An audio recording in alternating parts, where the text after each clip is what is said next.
Las noticias de hoy en Estados Unidos. Muy desplegada la información sobre los asesinatos en Atlanta. Hombre es acusado de los 8 asesinatos en Georgia. Estamos hablando de un joven de 21 años que atacó 3 lugares de masajes y asesinó a 8 personas, entre la mayoría mujeres de ascendencia asiática. Para los asiáticos estadounidenses, estos disparos, estos asesinatos son la culminación de años, de un año de racismo. Hay pánico, temores en la comunidad asiática. En el The New York Times también esta información es la que se lleva más centimetraje en la primera página, y el acento está en el odio asiático hacia los asiáticos. Son ataques de odio, los califican así aquí, xenófobos. Y el hombre se trata, aquí tenemos, es un hombre de 21 años. Ahonda en la información que trae Associated Press. Un hombre blanco fue acusado formalmente del asesinato de 8 personas, la mayoría de ellas mujeres de ascendencia asiática, en 3 salas de masaje del área metropolitana de Atlanta, en un ataque que desató terror en la comunidad asiático-estadounidense, que se ha visto cada vez más afectada por actos de violencia durante la pandemia del coronavirus. Robert Aaron Long, de 21 años, dijo a la policía que el ataque no tuvo motivaciones raciales y aseguró tener una adicción al sexo. Y las autoridades señalaron que aparentemente arremetió contra lo que percibía como el origen de la tentación. 6 de sus víctimas eran de ascendencia asiática y 7 de las personas asesinadas eran mujeres. Los tiroteos parecen encontrarse en un punto de confluencia entre la violencia de género, la misoginia y la xenofobia, dijo la representante estatal Bee Nguyen, quien es de origen asiático también, de ascendencia vietnamita. La alcaldesa de Atlanta, Keisha Lance Bottoms, dijo que, sin importar los motivos del ataque, es inaceptable, es un acto de odio y debe detenerse. Las autoridades señalaron que desconocen si Long visitó alguna vez las salas de masaje que atacó, pero que tenía planeado ir a Florida para llevar a cabo un ataque contra alguna modalidad de la industria pornográfica. Aparentemente tiene un problema, lo que él considera una adicción al sexo, y ve estos lugares como algo que le permite ir a estos sitios y le representan una tentación que quería eliminar, dijo el jefe de la policía del condado Cherokee, Jay Baker. Para muchos es una estrategia, porque al no ser un crimen de odio, la pena puede ser menor. Y entonces lo tratan de ver como un problema de adicción al sexo. Lo que quiera decir esto de adicción al sexo para justificar 8 asesinatos. En otras informaciones, tenemos acá dice, a ver, ahora no me... se destaca acá también en el The New York Times un cambio importante en el equipo, en la relación exterior de Estados Unidos.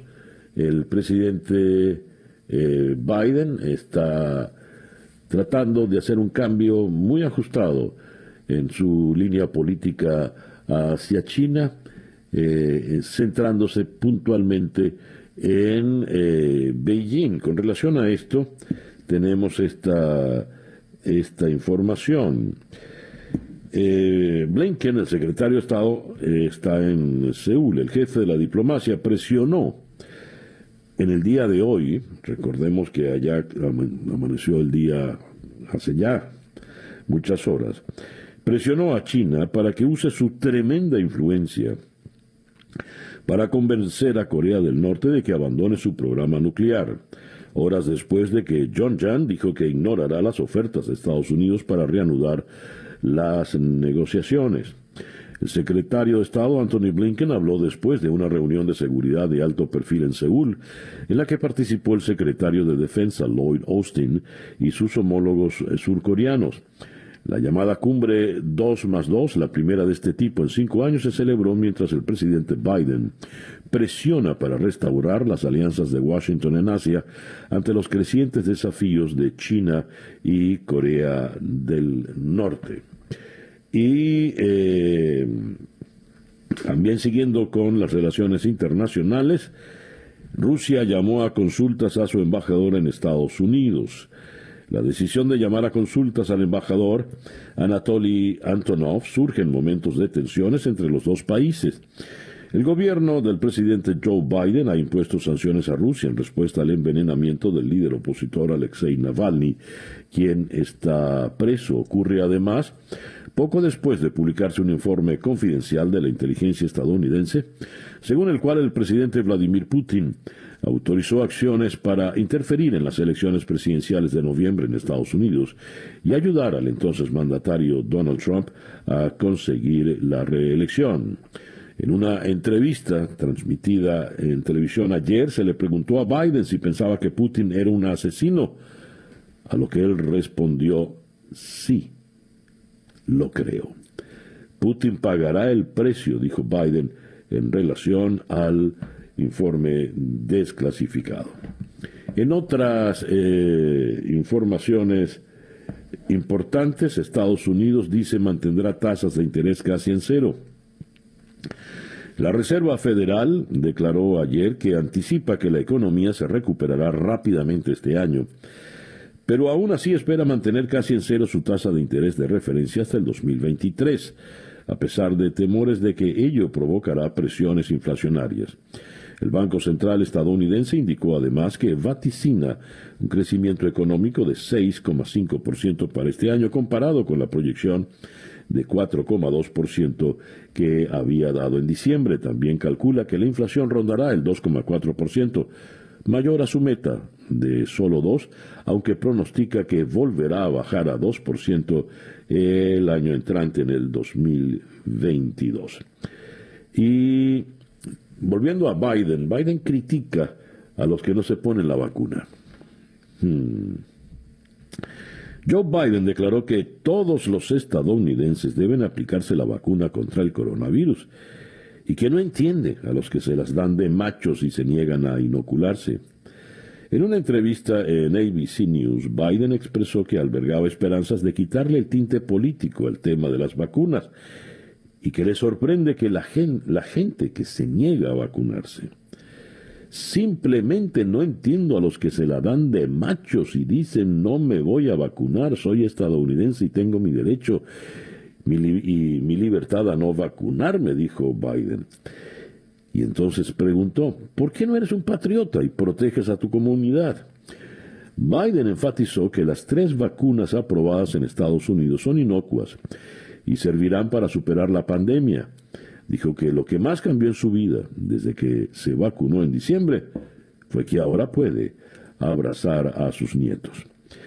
Ayer Biden, que es descendiente de irlandeses, festejó el Día de San Patricio, patrono de Irlanda, ratificando el apoyo de Estados Unidos al acuerdo del Viernes Santo, que pasa por momentos de tensión desde que el Reino Unido salió de la Unión Europea, y se reunió virtualmente con el primer ministro irlandés Michael Martin.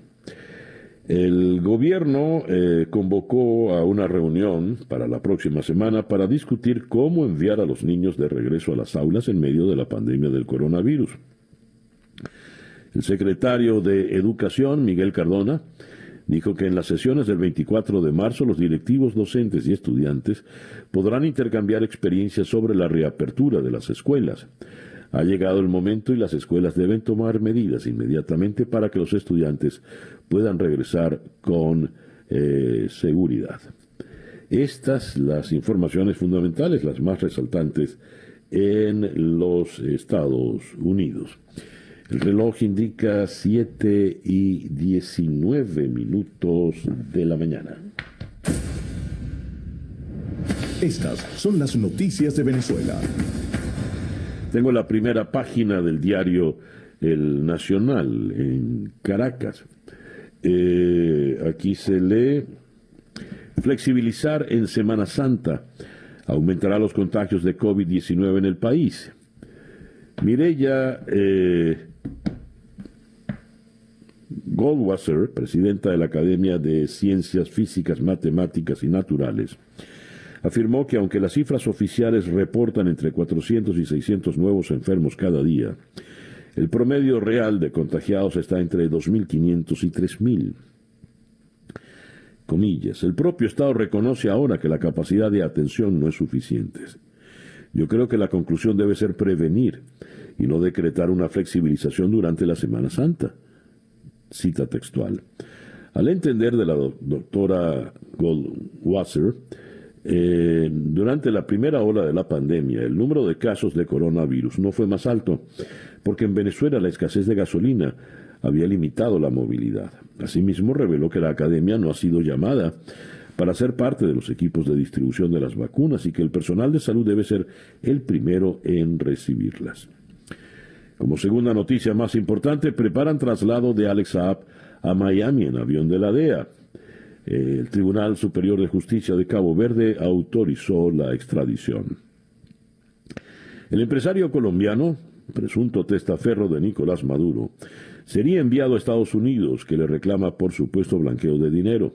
En el veredicto, el Tribunal Supremo de Justicia rechazó el recurso de apelación de la defensa y confirmó la decisión de una corte inferior de aprobar la entrega de Saab, detenido en el país africano desde el pasado 12 de junio, a petición de Washington.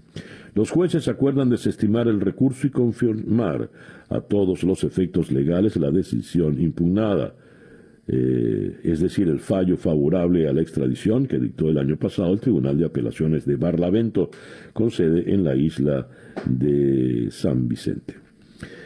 Hay una nota acá en esta primera página del Nacional: la crisis del agua afecta a todos. En febrero hubo interrupciones en el suministro de agua en 99% de los hogares venezolanos, de acuerdo con el monitoreo de servicios del Centro de Divulgación del Conocimiento Económico para la Libertad. Según el Observatorio de Gasto Público de CEDICE, la crisis de los servicios públicos fue el tercer problema más grave que afectó a la población ese mes, luego de la hiperinflación y la inseguridad. El cuarto, para 7 de cada 10 ciudadanos, fue el de la movilidad. Cuando hablamos del 99% de los hogares, estamos hablando de todos los hogares venezolanos, evidentemente. Volviendo a Alex Saab, en el Nacional se dice: afirman que la defensa de Alex Saab ha costado $170 millones. Dios, $170 millones por este individuo. Leo acá que Carlos Paparoni, comisionado presidencial de Juan Guaidó contra el terrorismo y el crimen organizado, dijo en una entrevista en NTN 24 que Saab va a terminar siendo encarcelado porque todavía le queda a la defensa una apelación ante el Tribunal Constitucional. Cabo Verde acaba de decir que Alex Saab será extraditado. Si apelan o no es un problema de la defensa. Lo importante es que no existe hoy, en términos legales, la posibilidad de que Alex Saab se salve de vestirse de anaranjado y termine en una cárcel en los Estados Unidos. Dice que Saab tiene no solo procedimientos abiertos en Estados Unidos por lavado de dinero, también en Colombia por importaciones ficticias y por legitimación de capitales. Tiene incluso investigaciones abiertas en Costa Rica, Brasil y Emiratos Árabes Unidos. Y dice se han gastado $170 millones en su defensa. Esto es mucho más de lo presupuestado para el Ministerio de Alimentación, el Ministerio del Interior y Justicia y de las mayorías de las gobernaciones del país. Bueno, así son las prioridades del régimen, ¿no? Condenado en Estados Unidos, empresario que facilitó vuelos charter a Maduro como director a cargo del American Charter Services, Víctor Mones Coro sirvió vuelos privados a altos funcionarios cercanos al mandatario venezolano en medio de la campaña electoral del 2018. El Departamento de Justicia informó que Víctor Mones Coro, residente de Florida y a cargo de la empresa American Charter Services, proporcionó millones de dólares en servicios de vuelos charter al ex vicepresidente Tarek El Aissami, a Samar López Bello y a Michael Moreno en la campaña presidencial del 2018. Y tenemos que los bancos tienen hasta el 14 de abril para implementar el sistema de pago C2P. La adecuación podrá beneficiar a más de 10 millones de venezolanos que están afiliados a los servicios de pago móvil que ofrecen las entidades financieras en el país. Es de fácil acceso, dijo el superintendente bancario Antonio Morales. Son las 7:24 de la mañana. Leo acá saludos de Milgra Álvarez desde Carora, en el estado Lara de Venezuela. Elizabeth Guns desde Austin, Texas. Sergio Antonio Fermín desde la querida ciudad de Maracaibo, en el estado Zulia. Desde Puerto La Cruz, Gregorio Malta. Son 7:25 de la mañana. Escuchas Día a Día con César Miguel Rondón.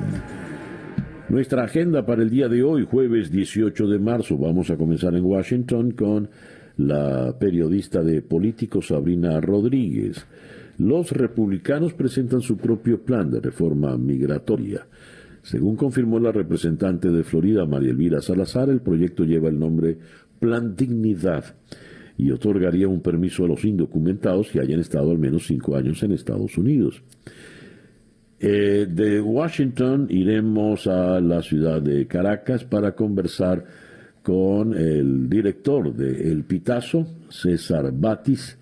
El Tribunal Supremo de Cabo Verde autoriza la extradición de Saab.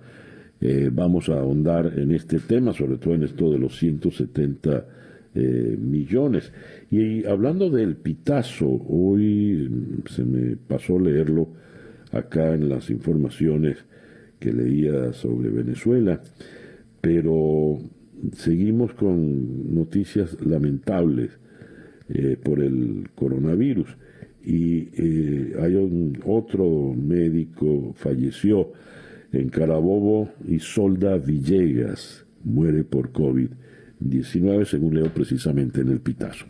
Regresando a la agenda de Caracas, iremos hasta Yangon, en Myanmar, para conversar con el periodista Ben Dunant. Las protestas en Myanmar resisten ante la represión violenta. Al menos 202 personas han muerto ya, según la alta comisionada de Naciones Unidas para los Derechos Humanos, la señora Michelle Bachelet. De Yangon iremos hasta Bogotá para conversar con Jacqueline Castillo, representante legal de la organización Madres de Falsos Positivos de Colombia. Madres de las víctimas de los falsos positivos en Colombia dan un informe sobre su lucha. Las madres y familiares de víctimas de los llamados falsos positivos, como se conoce en Colombia, las ejecuciones de jóvenes inocentes a manos del ejército, entregaron a varios organismos de paz un informe donde narran su larga e histórica búsqueda de verdad y memoria. De Bogotá iremos hasta Boca Ratón, en el estado de Florida, para conversar con el doctor Chad Rodnick, médico pediatra, profesor en Florida Atlantic University. Nace por primera vez un bebé con anticuerpos de COVID-19 por la vacunación de su madre en Florida. Los investigadores Paul Gilbert y Chad Rodnick de la Universidad Atlantic de Florida escriben que explicaron en una investigación que se trata del primer caso conocido de un bebé con anticuerpos contra el SARS detectables en la sangre del cordón umbilical después de la vacunación materna.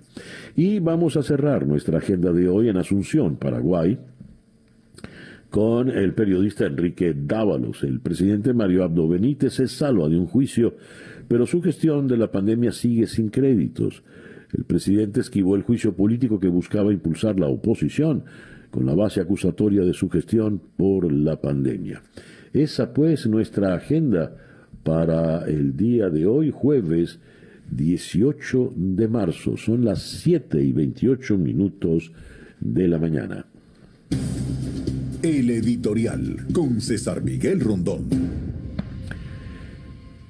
Como saben, los viajeros que entran a Venezuela por el aeropuerto de Maiquetía tienen que someterse a una prueba PCR por la que han de pagar en efectivo $60. No importa si usted viene ya con su prueba PCR, pareciera que se desconoce que para montarse en un avión usted tiene que tener la prueba PCR ya. Pero en el pitazo leo lo siguiente: Casalab, la extraña empresa creada solo para hacer pruebas COVID-19 en Maiquetía.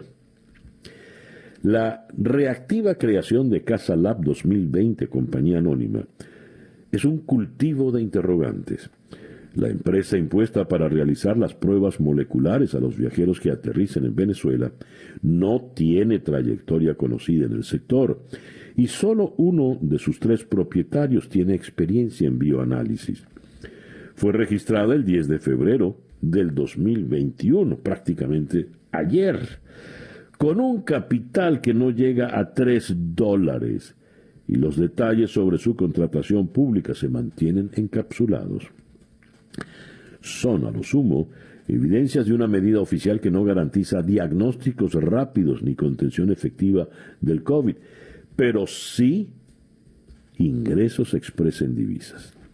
Resulta que una empresa registrada el 10 de febrero, hace poco más de un mes, con un capital que no llega a $3, cobra por cada prueba PCR $60 que además usted ha de pagar en cash.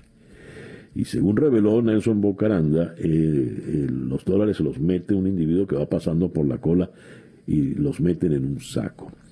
Esto huele a robo, esto huele a guiso, esto huele a corrupción.